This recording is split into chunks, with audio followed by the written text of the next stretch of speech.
Nothing really stays with you like a good scare at the movies. Hey guys, Noah from WatchMojo here, and today we're counting down our picks for the top 10 horror movies of the decade.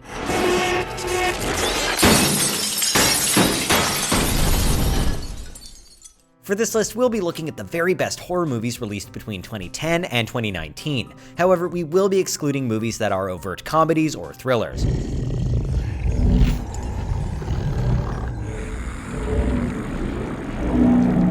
Number 10, It.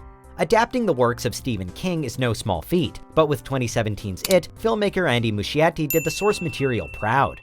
Bill Skarsgård was perfectly horrifying as Pennywise, bringing the infamous dancing clown to life with a sinister flair and manic energy to great effect. You'll float down here. We'll float down here.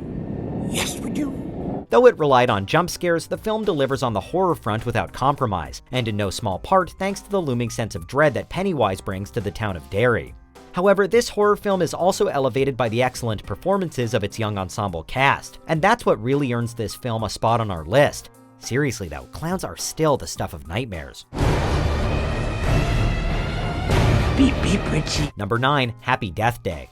Who could have guessed that the basic premise of Groundhog Day would translate so well to the horror genre? The thing is, with the time loop plot device in play, the filmmakers easily could have coasted by on this concept alone, churning out an otherwise painfully generic and uninspired film. But they didn't. Far from being your run-of-the-mill teenage gore fest, Happy Death Day is a smart and self-aware slasher that does a remarkably solid job of deconstructing the genre.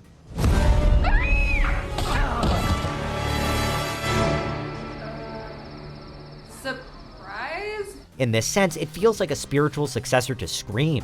There are plenty of laughs, but these thankfully don't come at the cost of genuine scares.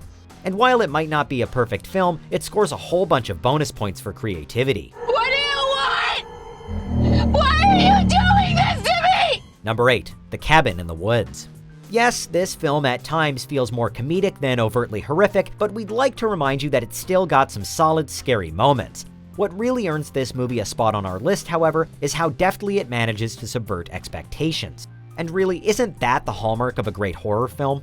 The Cabin in the Woods initially comes across like any old supernatural or slasher teen horror flick, but below this so-called cabin lies an elaborate government conspiracy, one that makes the whole thing not only feel like a brilliant love letter to the horror genre, but a few dozen different movies fighting one another for screen time. It's chaotic, brilliantly crafted, and just a whole lot of fun. Yes, you did. Yes, you had zombies. But this is zombie redneck torture family, see? They're entirely separate species. It's like the difference between an elephant and an elephant seal. Number 7, It Follows. This past decade has felt like a renaissance for horror movies, especially those centering on the misadventures of teens. Rather than exploitative slashers with paper-thin plots, we've been treated to some carefully crafted and effective entries like It Follows. Never go into a place that doesn't have more than one exit. It's very slow, but it's not done. There's still plenty of teenage lovemaking, sure, but there are also deeper questions about the anxieties of teen sexuality and STIs. It Follows is an impressively shot film featuring some creative wide-angle cinematography and a clear homage to horror filmmakers like John Carpenter.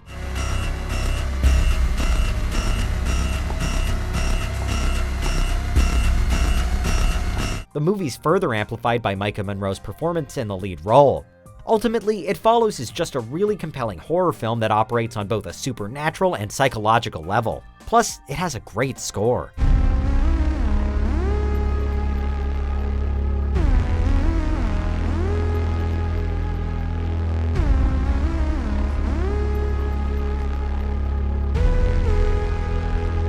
Number 6, The Witch. Period piece horror films are hard to pull off. In order to really get under a viewer's skin, we need to somehow relate to the setting and the experiences of the characters on the screen. We are children of sin all.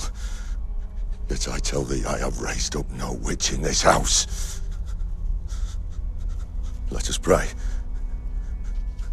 Then we need fear nothing. It's safe to say that most cinema-goers aren't a farming family living in New England in the 1630s.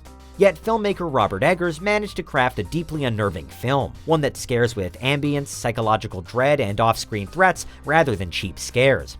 Simply put, The Witch is terrifying, captivating, and impressive all at once. And with Eggers' follow-up film, The Lighthouse, similarly blowing critics away, this young director seems poised to bring us quality horror films for decades to come. How long have we been on this rock? 5 weeks? 2 days? Help me to recollect. Number 5. A Quiet Place. Who knew John Krasinski had it in him? Best known as the lovable Jim Halpert from The Office, Krasinski has proven himself to be quite versatile in the years since, but no move has been more surprising than his foray into directing horror.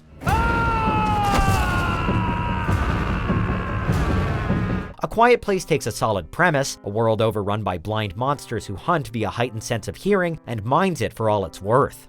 The sound design is used masterfully, drawing you into the world of the film and making you fear the slightest pin drop.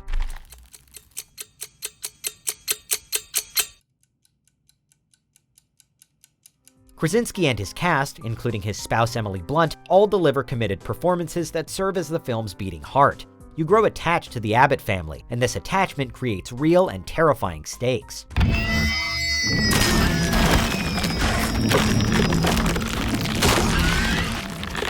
Number 4. The Babadook. Parenting can be a scary thing, especially when you're doing it alone. But when trying to raise a child while simultaneously navigating the grief of losing a partner, well, that must be downright maddening. His name is Mr. Babadook, and this is his book. A rumbling sound, then 3 sharp knocks. Babadook, dook, dook. These are the core themes at work in this remarkable horror film written and directed by filmmaker Jennifer Kent. As single mother Amelia Vanek, Essie Davis does an incredible job conveying the deep exhaustion felt by her character.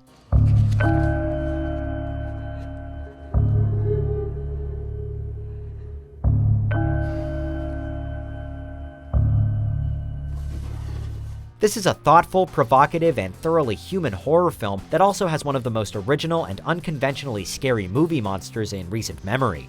Director William Friedkin, director of The Exorcist, went so far as to say that he had, quote, never seen a more terrifying film. Number 3. The Conjuring. After unleashing not one but 2 major horror franchises upon the world with Saw and Insidious, filmmaker James Wan delivered one of the greatest haunted house films in decades. Unlike most of the movies on our list, The Conjuring doesn't necessarily feel like it pushes the boundaries of the genre. In fact, it's decidedly old school. What makes it so worthwhile, however, is its attention to detail. It's an incredibly well-crafted and expertly paced film with well-developed characters that we really care about. Do it. Wan's knack for building tension and breaking it with terrifying scares is a testament to his horror movie experience. In short, it's the perfect supernatural horror film, one with superb scares and a whole lot of replay value.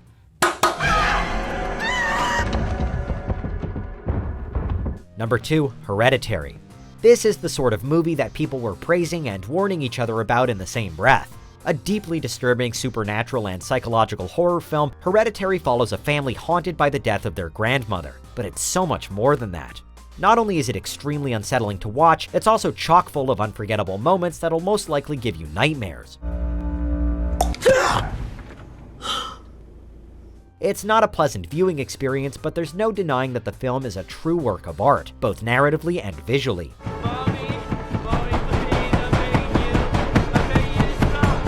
While Hereditary might feel like the more focused film, director Ari Aster's 2019 follow-up Midsommar is similarly effective, and deserves a nod for managing to be so deeply unnerving despite its more colorful setting.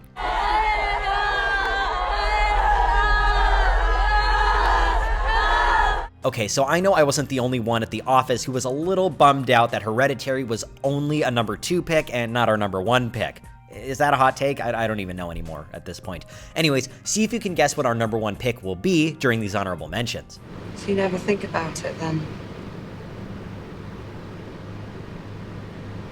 Think about what? Being with a girl?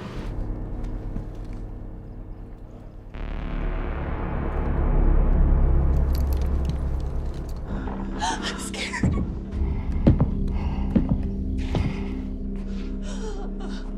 The police are coming back. They've come and gone. Well, that's what concerns us, man. Just want that gun out of the picture. Y'en a déjà un qui veut abandonner. Hé, t'as passé le concours pour faire plaisir à tes parents? Non, mais moi je crois que c'était fini. Mais tu sauras bien assez vite quand ça sera fini, mon vieux. Allez, rentre dans le rang. Rentre dans le rang.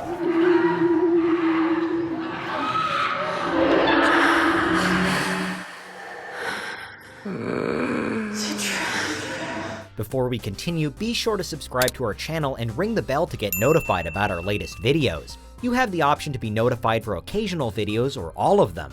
If you're on your phone, make sure you go into your settings and switch on notifications. Number 1. Get Out. We're definitely witnessing a new generation of horror auteurs leaving their mark on the genre. But arguably no horror filmmaker working today is more exciting than Jordan Peele. Sink into the floor. Wait. Sink.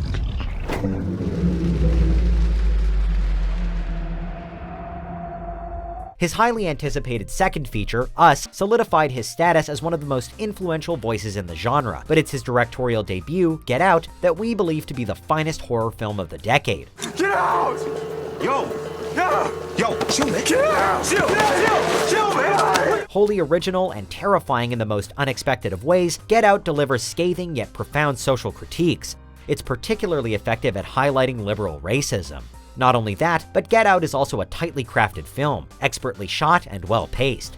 Add to that a uniquely unnerving ambience and great performances all around, and you've got a modern horror masterpiece. I mean, I told you not to go in that house. So what do you guys think? Do you guys agree with our number 1 pick? What was your favorite horror movie of the decade? Let us know in the comments, be sure to like and subscribe to Watch Mojo, and click here for more awesome content.